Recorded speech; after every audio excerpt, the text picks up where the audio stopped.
Our thought for contemplation today is from Pema Chödrön. I'd like to begin today's message by sharing a bit of information about Pema. She is an American Tibetan Buddhist nun. In fact, in 1981, Pema became the first American woman to become a fully ordained Buddhist nun in the Tibetan tradition. Born Deidre Blumfield Brown, it was during her spiritual studies she was given the name Pema Chödrön, which means lotus torch of the Dharma. A loose translation of that more lofty one is said to be lamp of truth. She is author to many books and audio and video recordings. When she is not traveling to teach or take retreats and sabbaticals, she can be found at Gampo Abbey in Nova Scotia, Canada, where she is the principal teacher.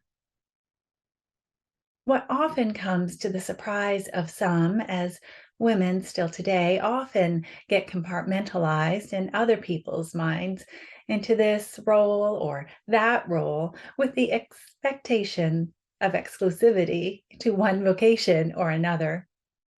So it is surprising to some when they discover that Pema married at the age of 21. She had 2 children and was divorced in her mid-20s. She married again and divorced a second time. Pema is grandmother to 3 grandchildren. Through the lens of her role as a spiritual leader, as well as mother and grandmother, she asserts, this moment is the perfect teacher. Her present moments led her to teach that the essence of life is that it's challenging. Sometimes it's sweet and sometimes it's bitter.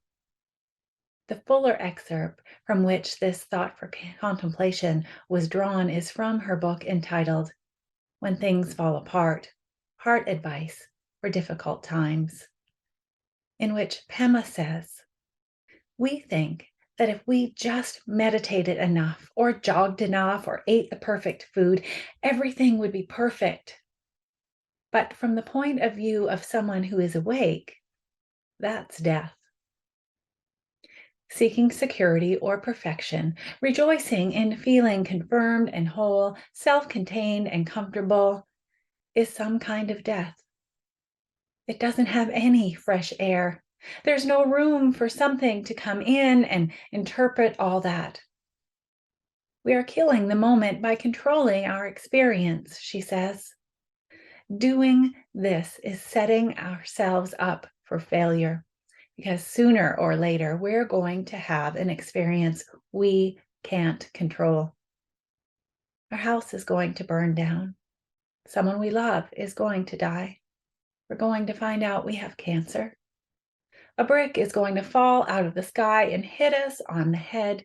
Somebody's going to spill tomato juice all over our white suit. Or we're going to arrive at our favorite restaurant and discover no one ordered produce and 700 people are coming for lunch. She continues by saying, the essence of life is that it's challenging. Sometimes it's sweet and sometimes it's bitter. Sometimes your body tenses and sometimes it relaxes or opens. Sometimes you have a headache. Sometimes you feel 100% healthy.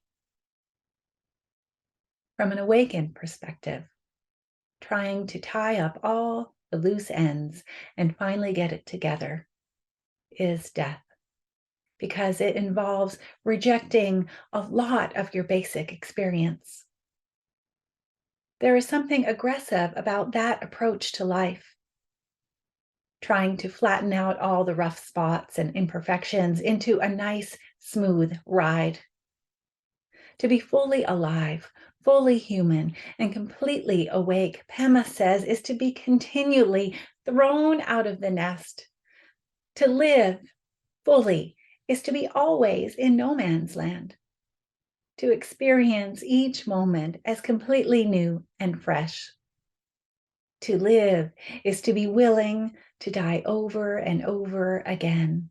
From the awakened point of view, that's life. The way to dissolve our resistance to life is to meet it face to face. When we feel resentment because the room is too hot, we could meet the heat and feel its fieriness and its heaviness. When we feel resentment because the room is too cold, we could meet the cold and feel its iciness and its bite.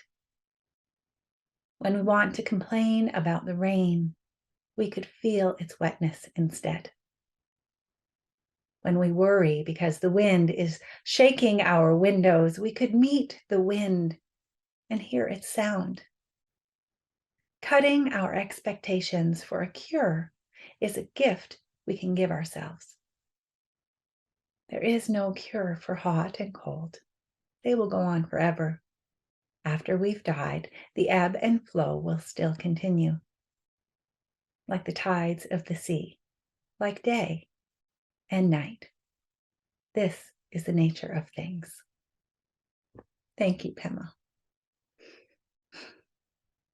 Yes, the essence of life is that it's challenging. Sometimes it is sweet, and sometimes it is bitter. Embodying this Buddhist wisdom on the essence of life can help us dissolve our resistance to things we cannot control. It can help us place into perspective how to approach life, especially in its challenges. Another of the many wells of wisdom I draw my personal faith from are words of instruction from my mother. If only my adolescent self had heeded more of her guidance. But alas, we can only start in the present moment. At any point in our lives, we can only start from the present moment. Fold as you go. That was my mother's advice about laundry. When she first blessed me with this wisdom, let's just say I was a little less than grateful. I certainly did not see it as realistic. I was a young mom then of 3 children, taking care of a husband and a household, and a small retail and event planning business. Fold as you go, as I saw it then, did not fit into my world. It was more like pick up the pieces when you can.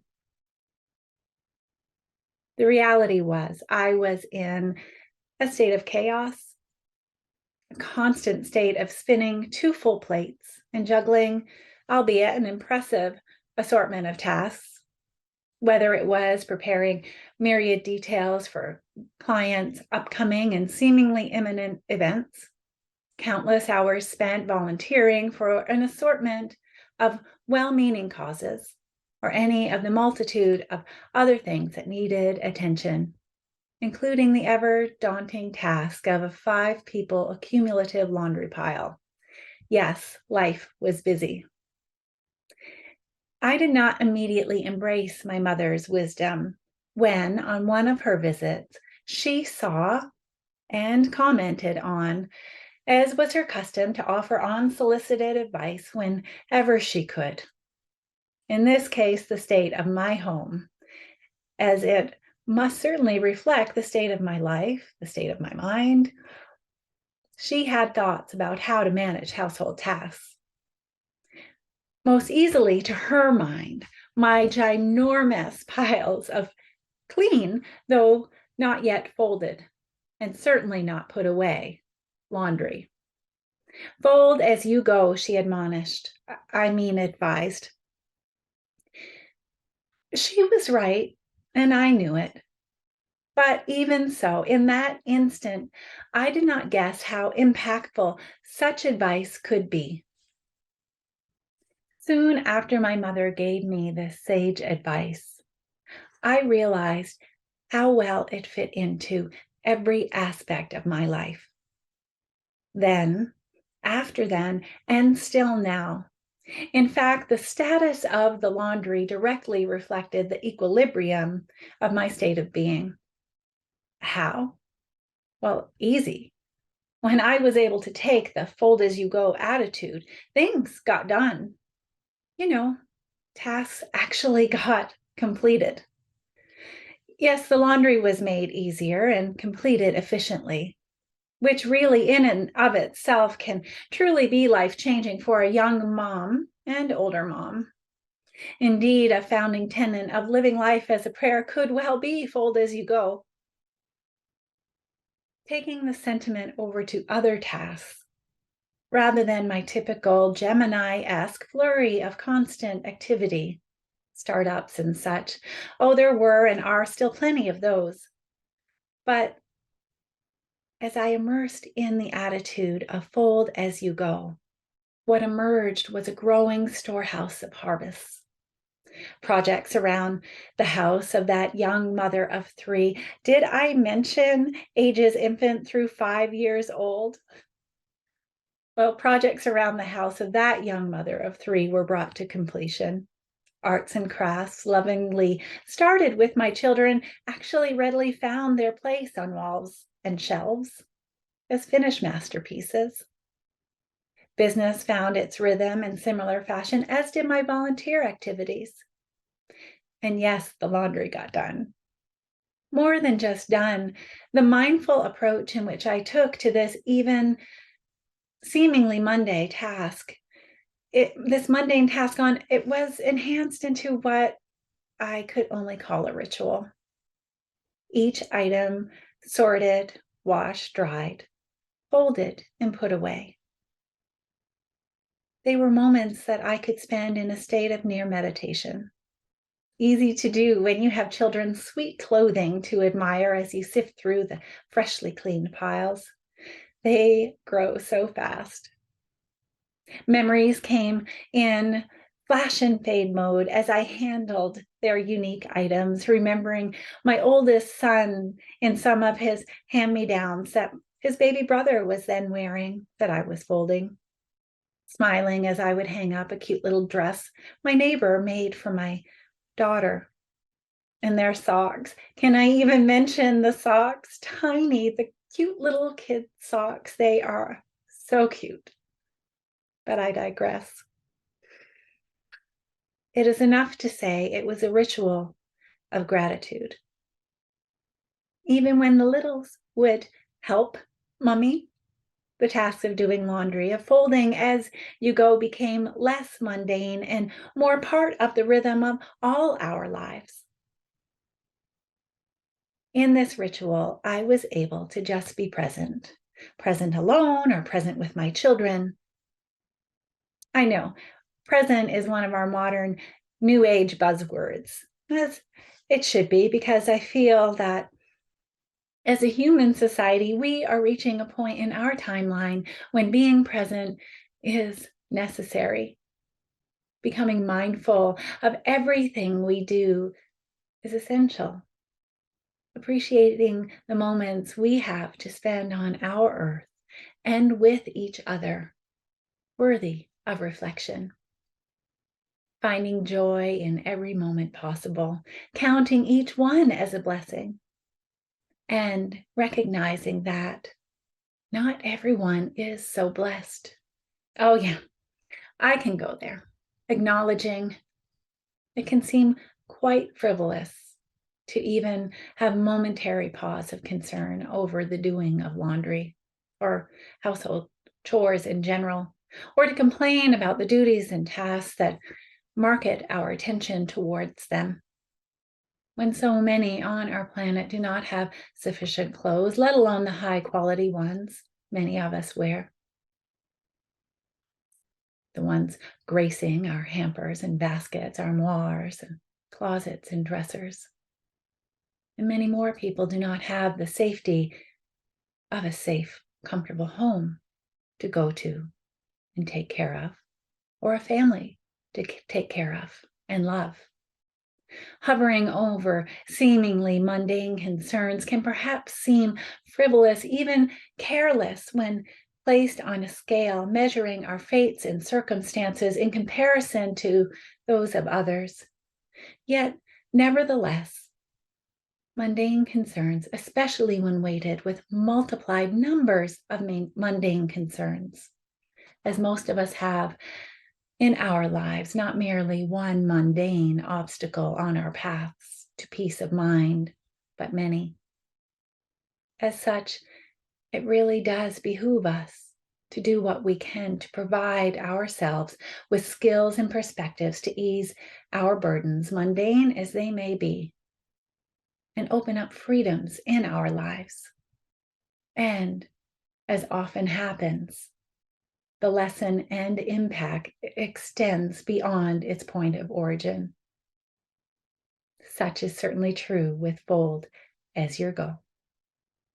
Fold as you go. This attitude rolls right over into every aspect of our daily lives, the rituals we instate morning, afternoon, evening, and night.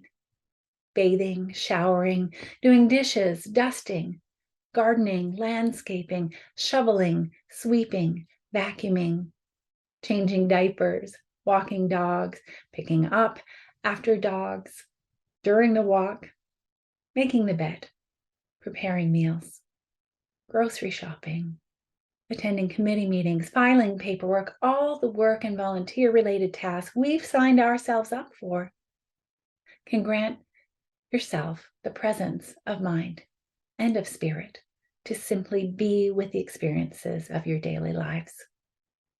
Try it. Practice it. Fold as you go and see how quickly your mind, spirit, family, friends, business, life all become more balanced, more harmonious. Fold as you go and discover the joy of being present. That's my 2 cents about laundry and life. Maya Angelou once said, "I learned a long time ago, the wisest thing I can do is be on my own side." May we take her wisdom to heart. As you move about your days this week and in the weeks to come, be on your own side. Be on your own side when approaching mundane tasks. Be on your own side when facing larger concerns. Be on your own side when seeking to find ways over, around, or through obstacles.